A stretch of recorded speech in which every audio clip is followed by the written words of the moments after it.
April 22nd. That is the first day of phase 1 of OTAs. That's when the Niners are going to put out an article or something on their website of, pictures of everyone arriving to camp like it's the first day of school.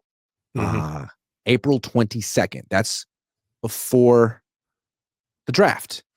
That's like 3 weeks, 2 weeks. Do you think Brock Purdy will be strolling into work on April 22nd? Do you think he'll have an extension? Do you think he'll be holding out? Yes, no. I think he will be there.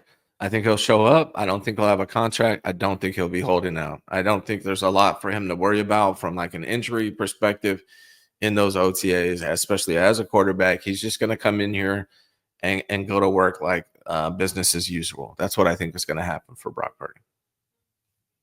I think he's not going to be there. Really? I think he's not going to be there. I think it's going to be dramatic.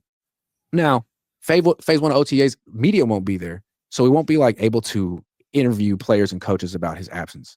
But I went back and looked at his quote from right after. And let me get the exact wording because hold on. So he said he hopes the contract is done by then.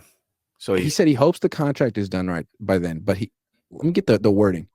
He goes, obviously, I'd like to get it done sooner rather than later, just so I can come back to work and get going with all the guys here.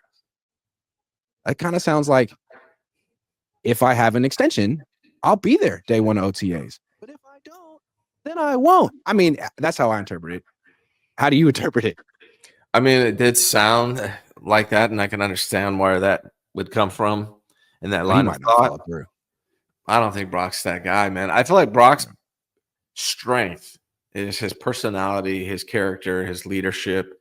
And once that starts going away, then that's a big strength. And one of the most attractive things about Brock is now gone. And I don't think Brock's going to do that. I think he'll show up. I don't think he's concerned about getting injured in that environment. I don't know. I don't even know what he's going to be actually doing on the field, but I think he will be there. I would be shocked if he isn't.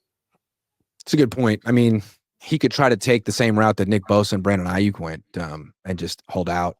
But all of a sudden, maybe his own teammates look at him differently. Like, wait a second. We were pissed at Ayuk. You were pissed at Ayuk last year. Like, now you're going to do the same thing and you think we're not going to look at you differently? Hold on. Wait a second. Aren't you a product of us? Didn't we help you put you in this position? You did it all on your own? And it's more so from like, he's just, the best thing about Brock is his leadership to me. That's the best thing about Brock Purdy. And when you don't show up to lead, it's hard to be a leader. And I think he will show up and be the good guy that everyone thinks he is, that the franchise thinks he is, and it'll get him a little bit more contentious when you get towards training camp if nothing is done. But right now, OTAs, I think he's going to show up and be the quarterback of this team. That's my guess. All right, Brock. Those are the expectations.